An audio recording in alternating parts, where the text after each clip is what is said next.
Hey everybody, welcome back. Today I'm going to be doing my product review for the Ninja Crispi portable air fryer. Yeah, I know, another air fryer, but you know what? This one's a little bit different. So you ready? Let's get into this. Just a quick note, my reviews are based upon the things that I think are important. That might be a little bit different for you, so what I recommend doing is after watching my video, you watch a couple of other videos made by different content creators. That way you get a wider range of likes and dislikes and testing criteria. That in turn should help you make a more informed buying decision, and that is the most important thing of all. This is the Ninja Crispi portable air fryer. The design of this thing really is pretty simple. You pretty much just have a glass container here at the bottom, a crisper plate, and then this entire air fryer just sits right on the top. In the box, you have two different configurations. You have this 4-quart container, but you also have a smaller one as well. This smaller one holds 6 cups. They make a couple of other containers that you can get for this, but those aren't what come in the box, so I'm not going to actually review those. But if you're interested in those, they are available on Ninja's website. What are you doing? I'll show you really quickly how all this goes together. Let's say you want to make something in a larger 4-quart container. As far as parts go on this, you've got the crisper plate that just sits in the bottom. It's got some rubber nubs here to keep it secure, and also to keep it from rubbing on the sides of the glass. This is made up of a tempered glass bowl and also some plastic wraparound handles. When I was first doing the unboxing, I was assuming that these were removable for cleaning purposes, but they are not. What? It doesn't look like they're glued into place or anything like that, but Ninja does say that they're permanently attached. So I'm assuming if you try to remove them, you're going to run a pretty high risk of breaking these off, and it's not going to be covered under warranty. If you made something in here and you just want to leave it in the container in your refrigerator and just eat your leftovers later, there are a couple things you got to think about. If you want to reheat your leftovers in your microwave, these are perfectly fine. The handles are microwave safe, and so is the glass. If you want to reheat in your oven, that's a completely different story, because although the glass is oven safe, these handles are not, and they're going to melt in pretty short order. Remember, you always have the option of just taking your air fryer and re-crisping whatever you have in here, instead of trying to worry about reheating it in your oven or your microwave or anything else. So that's honestly probably the preferred way of doing this anyway. But there may be times that you don't have that as an option, and in that case, remember, microwave only. The way you actually use this thing is with most recipes, you've got your glass bowl, and then you got your crisper plate that goes in right after that, just like that. The non-stick coating on this evidently is a ceramic coating. That's just what I heard from a viewer that got that from a Ninja forum, but I haven't been able to verify that, and there's no literature about that anywhere on Ninja's website or in their marketing material. So as far as that goes, I would say buyer beware, because I know a lot of people have issues with non-stick coatings, and depending on what those coatings are made out of, it could be a deal breaker for people. Next, we have our air fryer module. This has the module, and it also has a detachable piece right here. I'm gonna go ahead and click this off. That just pops off right here. It's spring loaded like that, and basically this sits down right on top of the bowl. And when the weight of the air fryer pushes down like this, it activates this button right here, which tells the Ninja Crispi to turn on. That way, there's no way for you just to turn this on and set it on the side here, and it pretty much air fries your table. The Crispi just sits into this adapter right here like that, because the default size of it without the adapter is the size for the smaller bowl right here. The basic dimensions of this in this configuration is about 11 inches wide, 9 inches deep because it is a little bit longer width-wise because of the handles, and bottom to top we're looking at just about 12 inches. The Ninja Crispi controls are super easy, but they're also super limited as well. You've got 4 settings here. You've got Re-Crisp, Bake, Air Fry, and Max Crisp. To use this machine, you're basically just picking one of these settings and then changing the amount of time that you want to use that setting for. So if I want to bake for 15 minutes, you just go on bake, go to 15, and then you start, and that's it. If for any reason you remove this from the top like that, then it's going to pause until you put it back in and hit the start button again. Extremely simple, right? Well, you might be asking yourself what exactly the difference between all of these are. Well, not as much as you would think. Basically, all four of these options do about the same thing, but they run at different temperatures. The re-crisp setting runs between 380 and 400 degrees. The bake setting runs between 375 and 400 degrees. The air fry setting runs between 400 and 425, and max crisp runs between 425 and 450. You might be saying, well, what if I want to cook at 350 degrees? Well, you're not gonna, because you can't set that. That's where my first critique of this machine is the fact that you get a range of temperatures and that's it. And beyond that, all you can do is change the amount of time that it cooks. For a lot of things that works fine, but for other things, it doesn't. And I'll get into that a little bit more whenever I show you the tests that I did. As far as noise goes on this, it's extremely quiet. Quiet enough to where I was really stunned. In fact, if you've ever owned anything from Ninja Kitchen that does air frying, you know that they're super, super loud. In fact, just about everything that Ninja makes is super loud. Well, when the Ninja Crispi is running, no matter what setting you're on, it never does get over 70 decibels. If you're in a small space or a dorm or a tiny apartment, or you're really sensitive to noise, it's a really, really welcome thing, and you'll really appreciate that fact, I think. Once you've finished cooking and you remove this, if you wanted to leave your food in here, you can. You just have to scoot it over and pull this out. And then if you had stuff left over, you can just put this lid right on here and throw this whole thing in the refrigerator. Pretty simple and very convenient. It really makes cleanup for your recipes super easy because really you're not making any dirty dishes or anything. It's great. Not to mention that these lids, the glass bowls, and these crisping plates also are all dishwasher safe. The adapter right here is also, but that's not, so please don't put this in your dishwasher and don't put it in your oven. I know people have tried to do that because it's in their directions not to do it, and that's usually how that stuff ends up into those things in the first place. You serious? When you're done cooking and everything's cleaned up and you want to put all your stuff away, the stuff is designed to be stackable, so we can take our smaller container, put it right in there, and you can put your lid on top like this, and take the crisping plate for the large container, set that on top, and put the lid on here, and then you can stack this whole thing right on top like that to store the whole thing in your cabinet. Just make sure it's cooled down before you do something like that. Let's say that you wanted to make something smaller in the 6-cup container. You can move all this stuff out of the way. Then again, we would have our glass bowl, our smaller crisping plate like this.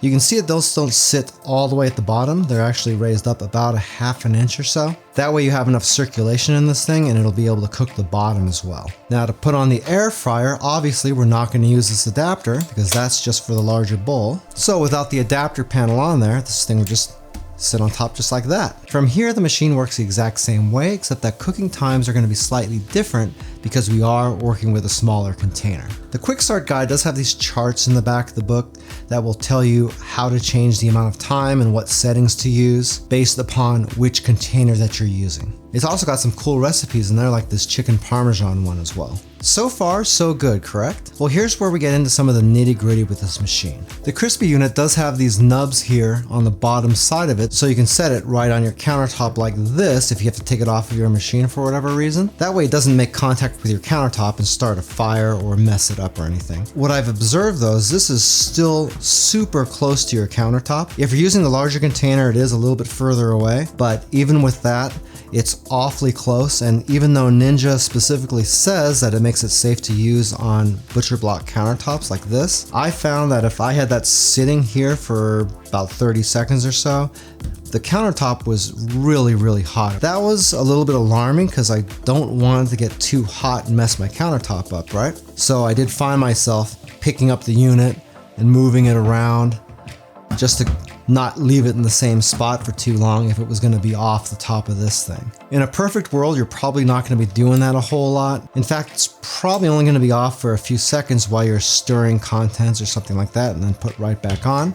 But I'm talking more about once your cook gets finished and you've taken this off and you want to start dealing with your food, you're probably going to want to have a surface for this to sit on. I ended up using my cutting board and setting it on top of that just to make sure it's not making too close contact with this. The smaller container also has this lid that just snaps onto the top here. It's not like the larger one. This one has these flaps on it, and these could possibly wear out and break off over time. In fact, my Tupperware stuff always seemed to have that problem after a couple of months. These seem to be a little bit better quality than those ones, but I still can't see this getting used 30-40 times and that not coming off. That may not be too big of a deal for you, but if that does happen, then keep in mind that these rubber seals aren't going to be able to do their job and keep your food fresh because they're not going to be making this an airtight seal anymore. The inside of the small container also has this little nub here, so you can use that as a storage spot for your crisper plate. Cleanup has always been an Achilles heel for Ninja products, and this really isn't any different. Like I said before, the crisper plates, the lids, the bowls, and this adapter thing can all go in your dishwasher, and they're dishwasher safe as far as what Ninja's telling me. That's fine. I didn't have any problem with the adapter. It cleans up really good in the dishwasher, and so do the crisper plates and the lids. One problem you might have is with these bowls. Since the handles here are permanently connected to the bowl, you can look right in here and you can see there's a gap between the top of the plastic and the bottom of the glass. That means if you get any food particles stuck on the bottom of this glass, you'll be able to see them down here, but it's going to be really hard for you to get in there and get them. Also, that's going to be a problem here in the sides. Actually, probably a bigger problem, and all down in here in these gaps. The remedy for that is to make sure you don't let stuff get stuck on here and dry on it like that. Otherwise, you're going to have to get yourself some really thin brushes or something so you can get up in there and clean those, because the dishwasher is not going to be able to get that out by itself if you get any dried up food in there. Next, as far as cleaning goes, we have to talk about this. You can see I've got this a little bit dirty, and I've got it dirty like that on purpose just to show you something. The bottom side of this grate can be cleaned, no problem. But the problem is that this is held on with these security Torx screws. Yes, you can take those off so you can clean back in here underneath that. But if you do that, you're probably going to void your warranty. However, that's the only way you're going to be able to clean the actual coil back in here and anything that gets onto the fan back behind the coil. For the most part, that's not too big of a problem because you got basically gravity there pushing everything downward, and you got a fan blowing down as well. So you don't get a whole lot of oil and crap and everything up in there, but you probably can't see it very well through this grate. But after just doing a few recipes with the testing, there are quite a few little bits of grease and stuff stuck to that coil. The coil heats up and is going to burn a lot of that stuff up, but over a period of time that can get dirty, and the only way you're going to be able to clean that is by removing these screws and then cleaning it manually. The good thing is that if you really want to do that, you can remove these and you can get down onto it. Just keep in mind that if you do that, again, you are voiding your warranty most likely, and the blades on the fan are pretty sharp, so be really careful with that because you can cut yourself. Hey, by the way, if this is your first time here and you want to learn some cool new recipes, get some great cooking tips and tricks and all sorts of other kitchen related things, then start now by subscribing to the channel and clicking the notification bell so you never miss a thing.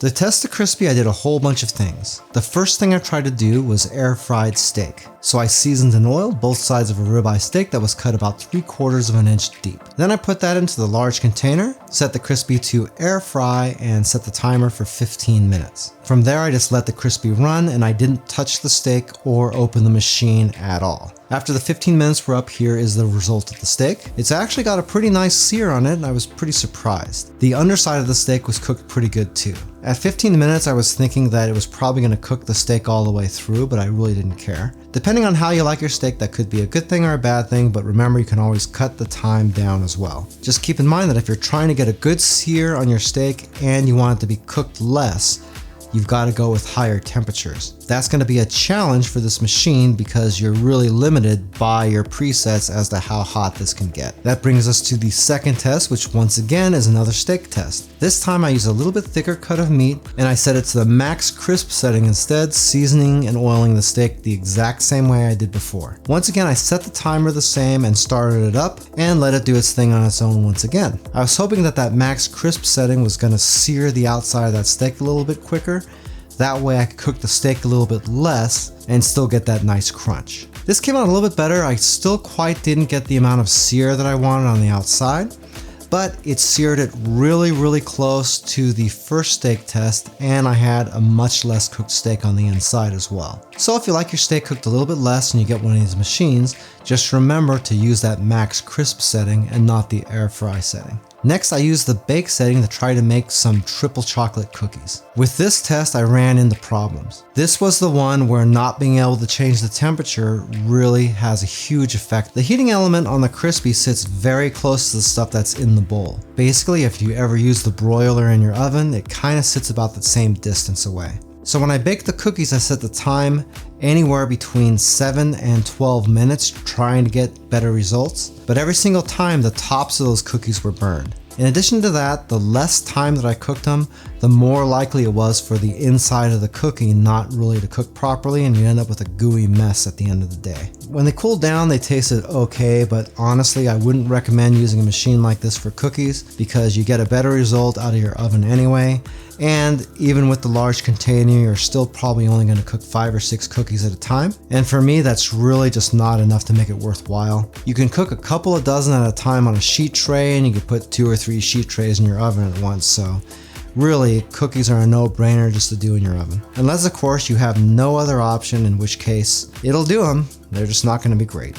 For the next test, I did some skin-on salmon fillets. For those, I brushed them with oil and lightly seasoned them, and use the air fry setting for 20 minutes. Really quickly, just in case you didn't know, if you're gonna cook seafood or chicken or steak in an air fryer like this, it does need to be brushed with oil if you want to get a crispy exterior. That's just the way it's got to be. You might be able to get away with it a little bit if it's got a really high fat content, but for the most part, you're gonna get way better results if you do use a little bit of oil. After those 20 minutes were up, here is how the salmon looked.